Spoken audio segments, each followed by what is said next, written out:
Buenos días, queridos amigos, bienvenidos en el programa Gigantes en Caridad de la Fundación Pontificia Ayuda a la Iglesia Necesitada.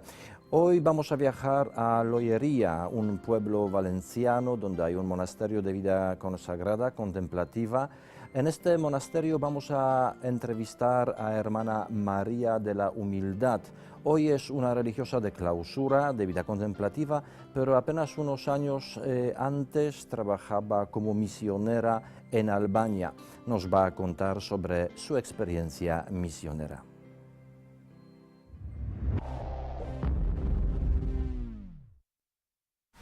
Nuestra familia religiosa es misionera y en la casa de formación nosotras tenemos la posibilidad de ofrecernos a un lugar, a una misión que nos gustaría. Yo cuando estaba en Argentina, hacía muy poco tiempo que nuestros misioneros habían fundado en Albania. Como sabemos, Albania hace poco cayó el comunismo y los católicos estaban muy necesitados de quien los llevara hacia Dios. Entonces yo quise ofrecerme a Albania porque uno cuando es joven lo que quiere es dar a Cristo a los demás y más en los lugares donde más los necesitaban. Los comunistas persiguieron a la gente en todos los pueblos. Se celebraba un mitin tras otro, en medio de la noche o durante el día, solo para aterrorizar a la gente. Por lo menos una persona fue asesinada en cada pueblo, sin juicio. El país rezumaba sangre. El miedo se apoderó de todos. ¿Quién sería el siguiente? Sabían que era inocente. Juro que era inocente. Simplemente tenía otra forma de ser. Tenía primos en el extranjero. Lo dejaron salir después de 2 años y estuvo libre durante algún tiempo. Entonces vinieron una noche y le dijeron que quedaba arrestado en nombre de la nación. Su hijo miraba todo llorando mientras se lo llevaban. Tras 16 meses de internamiento recibió una sentencia de 20 años. Cogieron a mi padre y me cogieron a mí.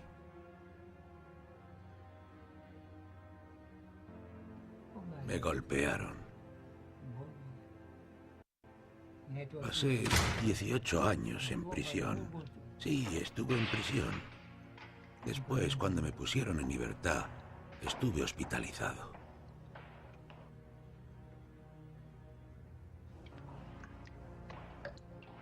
Lo peor es que mi hermano tenía miedo de venir a casa durante ese tiempo.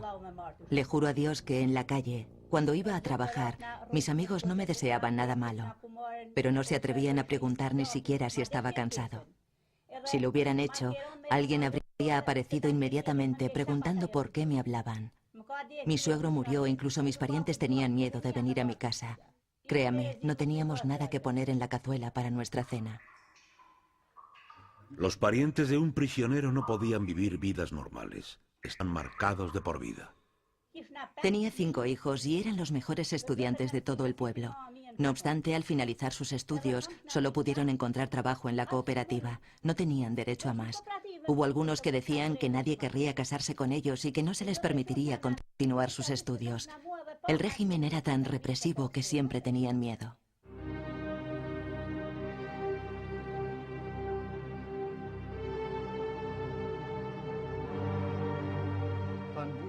Hubo tanta gente que sufrió en nuestro pueblo. Fueron torturados por su fe, por las creencias que les habían sido enseñadas por su religión, por el hecho de permanecer fieles a su Dios. El comunismo no era verdadero comunismo, sino una promesa vacía. Nosotros experimentamos algo diferente: bolchevismo, o la ausencia de fe. Cuando un hermano ya no conoce a su hermana, y la hermana ya no conoce a su hermano. Pudimos sobrevivir gracias a nuestra fe en Dios.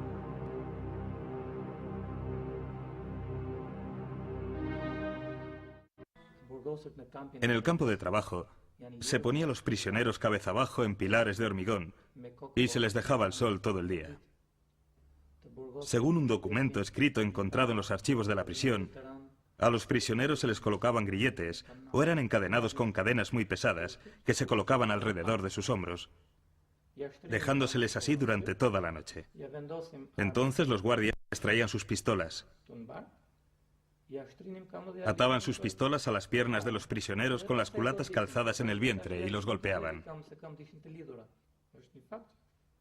Si los prisioneros movían sus piernas, se disparaban a sí mismos porque estaban atados a sus piernas. Si un prisionero cometía incluso la más leve transgresión, se le imponía un confinamiento de 1 mes en soledad. Un riachuelo fluía por la celda de aislamiento. Durante el invierno hacía un frío terrible.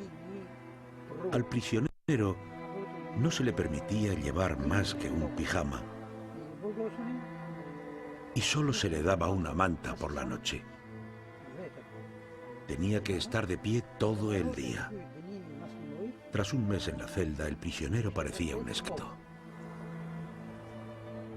Arropado en mi manta podía rezar y rezar en silencio antes de caer dormido. Oraba de forma que no fuera oído por mi vecino más cercano, que podía ser un informante. Oxa temía sobre todo a los intelectuales y al clero. Eran la fuerza y la sabiduría de la nación albana. Solo ellos conocían las amenazas del régimen comunista y comprendían sus implicaciones. En este país, la intelectualidad se ha agrupado siempre en torno al clero católico, educado en las universidades occidentales. Fue el clero católico el que comprendió lo que significaba una dictadura totalitaria, ya que había visto los resultados en España, Alemania y Rusia. Y durante el comunismo, Albania sufrió muchísimo la fe católica y toda confesión que creyera en Dios. En la parte donde yo trabajé, en la montaña, son todos católicos y me contaban que volvieron a una religión de los primeros tiempos, ¿no? De las catacumbas. Cuando dieron el anuncio los comunistas de que tenían que sacar todo lo cristiano del lugar, los ancianos nos contaban que agarraban los crucifijos, los cuadros, todo lo religioso y lo enterraron, porque si no lo tenían que quemar. Y si venían los milicianos y encontraban algo religioso en una casa, caían sobre la familia y los dejaban en la pobreza total. Una anécdota que nos contaban es que porque la gente en sus casas seguía rezando en escondidas y la mayoría no quería rezar delante de los niños porque a los niños les preguntaban en las escuelas si rezaban o no rezaban los papás o si conocían o no conocían a Jesucristo. Una anécdota interesante que nos decían era que en las escuelas a los niños más pequeños les decían, la maestra le decía que quién sabía hacer una señal, la señal de la cruz. Y como algunos niños eso lo habían visto en la casa, ellos inocentemente levantaban la mano diciendo yo la sé hacer, y se la repetían a la maestra. Entonces la maestra, sin decirle nada a los niños, informaba a los milicianos sobre ese niño y esa familia y les caían a la familia y un castigo terrible porque el niño sabía hacer la señal de la cruz, que la había visto seguramente en sus casas. Llegaron al punto de prohibir a los cristianos y a los ortodoxos, a todos, de poner nombres cristianos a los niños. Los nombraban simplemente con elementos de la naturaleza, arcoíris, árbol, mes, día, y conozco niños, muchas personas que tienen esos nombres hasta el día de hoy. Recién ahora es más libre el país. En noviembre de 1992 se celebró la primera misa en nuestro pueblo, en el cementerio. Intentamos hacer esa misa lo más hermosa posible. Había gran alegría, imposible de describir. Asistió una gran multitud. Recordamos todas las viejas oraciones. No teníamos las canciones que tenemos ahora. Solo teníamos las viejas oraciones que nos habían enseñado nuestros padres. Ese fue nuestro comienzo, nuestra mayor alegría. Un fenómeno extraordinario ocurrió en aquel tiempo. Los católicos, musulmanes y ortodoxos se juntaron de nuevo contra la dictadura y las iglesias rebosaban de gente. ¿Por qué? Porque durante la dictadura teníamos que celebrar nuestras fiestas religiosas de manera clandestina. La visita de la Madre Teresa a Albania fue otro símbolo de la inminente libertad. Ella había querido venir antes de que se reabrieran las iglesias, pero el comunismo no se lo permitió. Madre Teresa, la madre más pura, siempre quisiste venir aquí, pero este maldito régimen bloqueó tu camino hacia nosotros. Ardemos con amor hacia el Señor Jesús.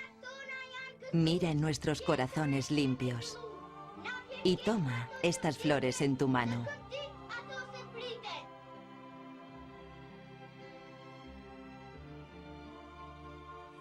Con júbilo, hoy te damos la bienvenida a casa, hija. Con júbilo, hoy te damos la bienvenida a casa, hija.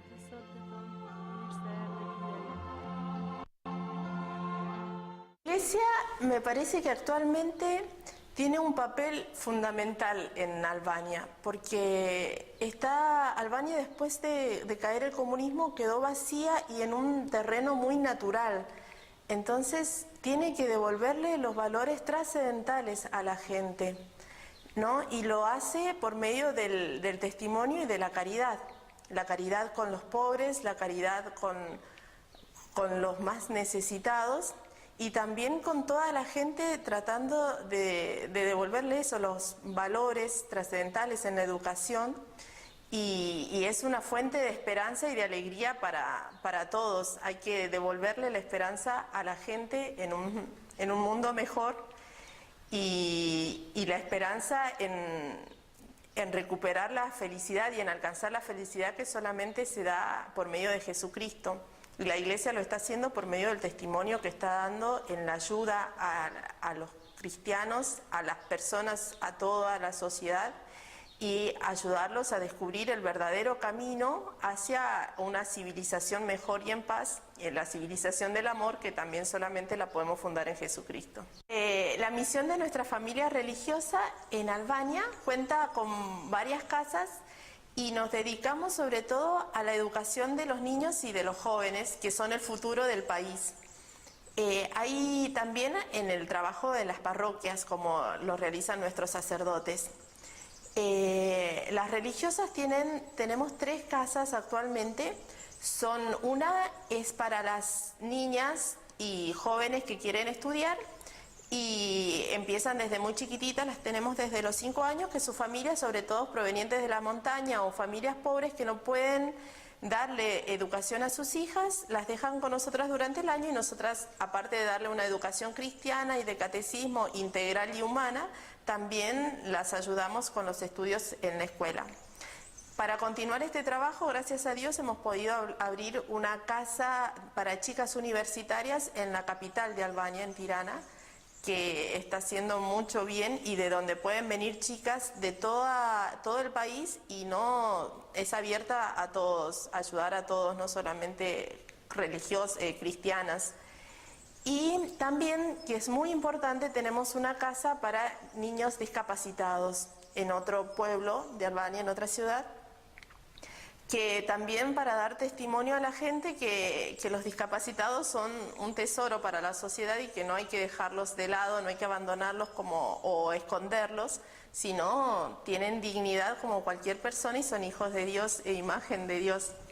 Y el trabajo en las parroquias, donde ayudamos a nuestros sacerdotes o a los obispos con las actividades especialmente juveniles, la visita de las casas, la comunión a los enfermos.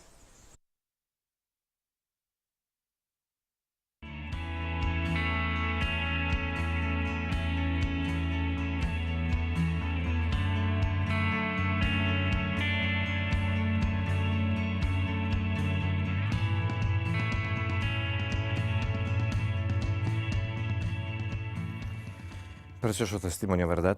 Saludamos con todo corazón a todas las hermanas, toda la comunidad del Verbo Encarnado de Loyería, de un pueblo cerca de Valencia, y a ustedes, por supuesto, les invito al siguiente programa el miércoles que viene. Hasta luego.